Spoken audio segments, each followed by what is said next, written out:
Hello friends, welcome to all. आज मैं आपके लिए जो वीडियो लेके आ रहा हूँ, देखिए बहुत ही हैरान कर देने वाली बात। बहुत लोगों के मन में क्वेश्चन था कि मैजेस्को का शेयर का प्राइस क्या नेगेटिव में चला जाएगा। तो भाई आपके क्वेश्चन का आंसर आपको मिलने वाला है।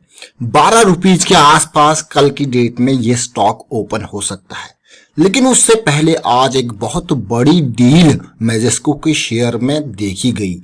आपको यकीन नहीं होगा कि किसने मैजेस्को के स्टॉक्स खरीदे हैं आज की डेट में। होगे भाई ऐसा कैसे हो गया, एक बहुत बड़ी कंपनी ने यहाँ पे स्टॉक्स खरीदे हैं, लेकिन 974 रुपीज का डिविडेंड क्या आपको मिलेगा? ये आपका क्वेश्चन आज भी क्लियर हो जाएगा। लेकिन ये क्या हुआ, ये सारी बातों को सोचते हैं समझते हैं। छोटे से वीडियो बनने से पहले मैं आपको बता दूं, अगर आपने अब तक चैनल को सब्सक्राइब नहीं किया तो जल्दी से सब्सक्राइब कर ले, बेल आइकन को प्रेस कर ले, जिससे आपको नोटिफिकेशन आती रहेगी।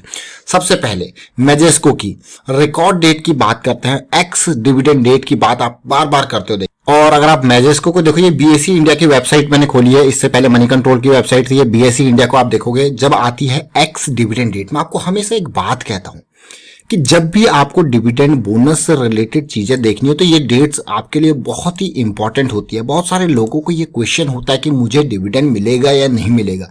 इसलिए मैंने एक डिटेल में वीडियो आपके लिए ऑलरेडी क्रिएट किया हुआ, वीडियो के डिस्क्रिप्शन में उसका लिंक दिया, उसको देखिए समझिए, आपको बहुत सारी क्वेरीज आपकी क्लियर हो जाएंगी। लेकिन उसके बावजूद मैं आपको इस एक्स डेट का फर्क यहाँ पे फंडा बताता हूं। देखिए 23 एक्स डिविडेंड डेट मतलब कल की डेट क्या होगा। अब आज का डेट यानी कि 22 तक जिसका नाम पे यहाँ पे जिसने शेयर में खरीद फरोख्त की होगी, तो रिकॉर्ड डेट के दिन उसका हिसाब किताब कंपनी के पास होगा। लेकिन कल ये शेयर क्या होगा, इस शेयर के प्राइस में से 974 माइनस हो जाएगा। अब आप सोच रहे होंगे डिविडेंड कंपनी कहां से देती है? भाई इसी प्राइस में सब एडजस्ट होता है। बोनस अगर होता है तो एक्स से पहले मान के चलिए 1000 रुपए का शेयर है, 1:1 का बोनस है, तो एक्स से एक्स वाले दिन वो 500 का शेयर हो जाएगा। स्प्लिट अगर बराबर का स्प्लिट है, ये मान के चलिए 10 की फेस वैल्यू 5 पे स्प्लिट हो रही है, तो वो 1000 रुपए का शेयर वो भी 500 हो जाएगा। तो सब कुछ प्राइस यहीं से ही होना है, ये मान के चलिए। तो आपको एक्स डेट मैंने बता दी 23, यानी कि अब आप डिविडेंड के लिए खरीद तो सकते नहीं, लेकिन आप नहीं खरीद सकते, लेकिन ये तो देख सकते हो कि भाई किसने माल खरीदा। आज की डेट में यहाँ पे एक बहुत बड़ी डील देखने को मिली है। अतुल भाई साहब ने, अतुल समझ रहे हो आप, अतुल कोई पर्सन नहीं कि कंपनी है, उन्होंने आज की डेट में 2 लाख से ज्यादा शेयर्स यहाँ पे खरीदे। मैं जो अभी नंबर देख पा रहा हूँ, देखिए यहाँ पे 2,14,000 शेयर्स यहाँ पे अतुल ने खरीदे। देखिए बल्क डील के थ्रू पता चल रहा है, यहाँ पे 2.14 लाख शेयर्स मैजेस्को में खरीद लिए है अतुल ने। अभी अतुल के बारे में बात करेंगे, मैजेस्को के बारे में बात करेंगे, लेकिन उससे पहले मैं उम्मीद करता हूं कि आपको ये क्वेरी आपकी क्लियर हो गई होगी। आज का जो प्राइस है, मैं कहूंगा आज का क्लोजिंग प्राइस 985 में 986 मान के चल रहा हूं। 986 मतलब पूरा मैक्सिमम मान के चलते हैं भाई। आज का प्राइस क्या हो गया 986, इसको 986 का प्राइस, और आपका डिविडेंड कितना हो गया 986 का डिविडेंड आपका है 974 का, तो माइनस करोगे तो कितना आ गया आपका 12 रुपीज। तो कल क्या 12 रुपए पे खुलेगा ये, तो ये इंपॉर्टेंट है। कल ये डिविडेंड माइनस होगा तो 12 रुपीज पे आपको खुलता हुआ दिखेगा। लेकिन उसके साथ ही खरीदने वाले बहुत बैठे होंगे, तो उसके बाद ये भागने की कोशिश भी कर सकता है। लोगों ने इसको क्यों नहीं खरीदा, इतना बड़ा डिविडेंड अनाउंसमेंट के बावजूद क्यों नहीं खरीदा? क्योंकि बड़े लोगों ने इसको बेचा, खरीदारी जरूर हुई होगी इसमें। क्यों? अब आपको क्या यार कैसे खरीदारी डेफिनेटली जिन लोगों ने डिविडेंड टैक्स से बचने के लिए, देखिए 80% की आज डिलीवरी हुई है। 80% की डिलीवरी मतलब आप समझ रहे हो इस बात को, क्या हुआ आज इसके अंदर। इसीलिए मैं आपको कह रहा था, देखिए 13 लाख शेयर्स जो बेचे गए हैं, उनमें से ये मान के चलिए कि 10.71 मतलब 10,71,000 शेयर्स जो है वो डिलीवरी हुई है। इन्होंने पूरा का पूरा हैंड्स एक्सचेंज किया है, यानी कि कुछ ऐसा नहीं कुछ ट्रेड हुआ है। तो ये आप मान के चलिए कि मतलब यहां पे लोगों ने शेयर खरीदे हैं, तभी तो इतना बड़ा नाम। अतुल एक बहुत बड़ा स्टॉक है, एक बहुत बड़ी कंपनी है अतुल लिमिटेड।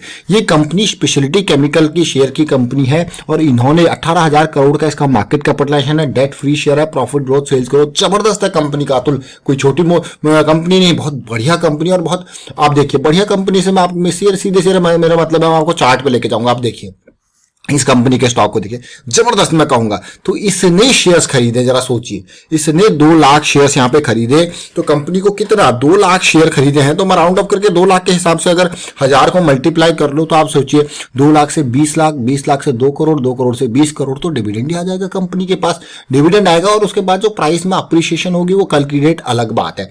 बहुत सारे लोग इस चक्कर में यहाँ पे शेयर को नहीं खरीद रहे थे कि भाई जब कंपनी ने अपना यहाँ पे जो मेन बिजनेस है वो बेच दिया तो कंपनी के पास क्या रहेगा, कंपनी के पास तो कुछ रहेगा नहीं, यही सोच के लोगों ने यहाँ पे खरीदारी नहीं की। तो लेकिन मैंने आपको इसके अंदर भी मैंने आपको एक ट्रिक बताई थी कि कैसे आप डिविडेंड टैक्स से बच सकते हो।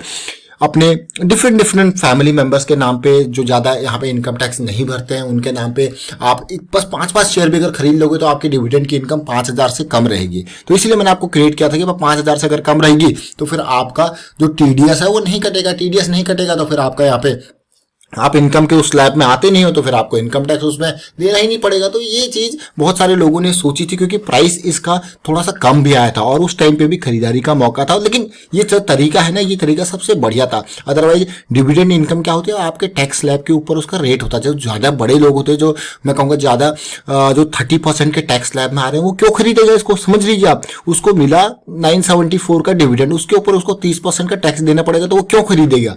ये इंपॉर्टेंट बात थी, इसीलिए बड़े लोगों ने नहीं, छोटे छोटे लोगों ने जरूर खरीदा। और अतुल ने क्यों खरीदा, अब अतुल लिमिटेड ने क्यों खरीदा, इनके पीछे इनका कोई बिजनेस पर्सपेक्टिव हो सकता है शेयर को, और कंपनी का अगर एक्वायर करने की बात हो सकती है, कई सारी चीजें आगे हो सकती है, कुछ ना कुछ पर्सपेक्टिव जरूर होगा। इतने बड़े शेयर्स खरीदे गए हैं और ऊपर से डिविडेंड टैक्सेशन का मैंने आपको ऑलरेडी इसके बारे में बता दिया। अब कल की डेट, जैसे कि आज की डेट कितनी है आपकी 22, कल की डेट काफी इंपॉर्टेंट रहने वाली है। तो सुबह एक बार जरूर इसको आप देख सकते हो कि प्राइस में किस तरीके से आपको हालात देखने को मिल रहा है। अब बात करते हैं अतुल की और मैजेस्को के शेयर के प्राइस के टेक्निकल पे मैं आपको लेके चलता हूं। देखिए, अब सबसे पहले मैजेस्को का ही देख लीजिए। अब मैजेस्को का शेयर आप जरा तसल्ली से देखिए, पिछली कुछ टाइम में ये देखिए, ये पॉइंट जिस दिन डिविडेंड की अनाउंसमेंट हुई थी, शेयर ने ऑलमोस्ट 1010 के आसपास तक जंप लगाया।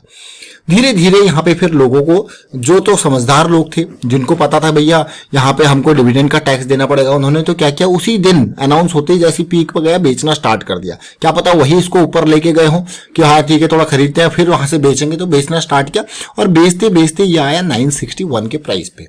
अब ये 961 के प्राइस पे आने के बाद वो लोग जिनको पता है कि भैया मेरा तो 10% का टैक्स है, 10% का टैक्स है या फिर कम है, तो उन्होंने सोचा यार खरीद लो, क्या जा रहा है, कितना ही जा रहा है यहाँ पे, खरीद लो, देखेंगे थोड़ा बहुत तो प्राइस ऊपर ही रहेगा, 10 12 13 रुपए तो ऊपर ही रहेगा। तो इसी हिसाब से अब 900 मतलब 1000 रुपए के हिसाब से अगर 10% का टैक्स भी आप लगाओ तो आपका सीधे सीधे 100 रुपीज हो जाता है, सोचिए जरा। और जो टैक्स जिनका इस एरिया इस ब्रैकेट में भी नहीं आता, टैक्सेबल इनकम भी नहीं होती, और वो सोच रहे होंगे हाँ भाई ये तो बढ़िया लॉटरी लग गई। और उसके बाद देखिए अभी तेजी, अब कल की डेट इंपॉर्टेंट है, इसी प्राइस के अंदर से सब कुछ एडजस्ट होना है। अब मैं साथ के साथ आपको अतुल के स्टॉक के बारे में भी दिखाऊंगा। अतुल के स्टॉक को क्यों, क्योंकि अतुल ने भैया शेयर खरीदे हैं इतने सारे, तो अब अतुल के शेयर को भी देखते हैं। अब ये मंथली चार्ट है, जरा देखिए क्या रिटर्न दिया इसने, बहुत ही जबरदस्त। ये स्टॉक हमारे रडार में आया था 4800 पे। आप कहते होंगे यार बार बार आप कहते हो हमारे रडार में आया था। देखिए मैं आपको एक छोटी सी चीजें बताता हूं, इसमें जो बेसिक्स है ना वो हर जगह आपके फिट बैठते हैं। चाहे आप इंट्राडे ट्रेड करो, चाहे आप पोजिशनल ट्रेड करो, चाहे इस तरीके से बड़ी बड़ी मंथली वीकली वाली लॉन्ग टर्म की ट्रेड करो, तो हर जगह फिट बैठता है। और ये अगर ये फिर देखिए बहुत ही तेजी, फिर से करेक्शन अभी इन प्रोग्रेस है। अब इस करेक्शन को इन प्रोग्रेस आप देखोगे और वीकली चार्ट में मैं आपको दिखाऊं तो अभी ये मान के चलिए किस तरीके से अप डाउन की सिचुएशन, लोअर हाई बन रहा है और ये बेस, अभी बेस यहाँ पे बन रहा है ऑलमोस्ट 5900 के लेवल के आसपास बेस बन रहा है। जंप जरूर हुआ, फिर नीचे आया, देखिए बेस बनने की कोशिश हो रही है। हाँ अगर यहाँ से पॉजिटिविटी वापस जाए देन इट्स ओके, अदरवाइज अभी अगर देखो तो आरएसआई पे भी आपको लोअर हाई लोअर लो मिला है और ये और डाउन आता है तो फिर हम और पेन यहाँ पे एक्सपेक्ट कर सकते हैं। और ये उम्मीद है कि हाँ ज्यादा नहीं तो एटलीस्ट 5400 के लेवल के आसपास तक यहाँ पे सपोर्ट स्ट्रॉन्ग अवेलेबल है, जो पुराना हाई था। लेकिन कभी भी मार्केट में अगर गिरावट हो ना तो सबसे पहले अपने गोल को हमेशा समझिए। जैसे अभी परसों गिरावट आई थी तो जो वीकली मंथली वाले लोग होंगे वो डरे नहीं होंगे इस गिरावट से, क्योंकि उनको अपना गोल पता है। उस गिरावट का वीकली और मंथली चार्ट्स पे कोई असर नहीं होता। लेकिन उन लोगों को जो छोटे टाइम फ्रेम वाले होते हैं उनके स्टॉप लॉसेस उनके हिट होते हैं डेफिनेटली, क्योंकि उनका छोटा टाइम फ्रेम है। और इसीलिए हमेशा मैं आपको कहता हूं कि रिस्क मैनेजमेंट के ऊपर आपका ध्यान हमेशा होना चाहिए, और आपका जो स्टॉप लॉस है वो आपकी रिस्क अफोर्डेबिलिटी, जितना रिस्क आप अफोर्ड कर सकते हो उस ट्रेड में, उस पर्टिकुलर इन्वेस्टमेंट पे, उतना ही आपको रखना चाहिए क्वांटिटी। ये क्यों कहता हूं, क्योंकि स्टॉक मार्केट इन्वेस्टमेंट और सब्जेक्ट टू मार्केट रिस्क, आपकी पहली प्रायोरिटी हमेशा रिस्क को मैनेज करने की होनी चाहिए। इसलिए मैं बार बार कहता हूं इस चीज को, क्योंकि इस तरीके की सिचुएशन आपको मार्केट में अमूमन मिलती रहती है, तो आप मार्केट में ज्यादा पैसा ना गवाएं। ये इंपॉर्टेंट पार्ट को अगर सीखेंगे तो बहुत ही ना के बराबर आपके पैसा लूज होता है जितना आपने सोचा होगा। तो फिलहाल मैं वाइंड अप करता हूं इस वीडियो को, उम्मीद करता हूं आपको समझ में जरूर आएगा। तो हमने यहाँ पे मेजेस्को के डिविडेंड की बात करी, साथ में हमने अतुल की बात करी और मेजेस्को के प्राइस की बात करी, और कल जो एक्स डेट वो हो रहा है तो प्राइस के एडजस्टमेंट की बात करी। वीडियो अच्छा लगा तो शेयर कीजिए, लाइक कीजिए, चैनल अगर आपने अब तक सब्सक्राइब नहीं किया तो जल्दी से सब्सक्राइब कर लें, और साथ के साथ बेल आइकन को भी प्रेस कर लें जिससे आपको नोटिफिकेशन आती रहेगी। Thank you for watching the video.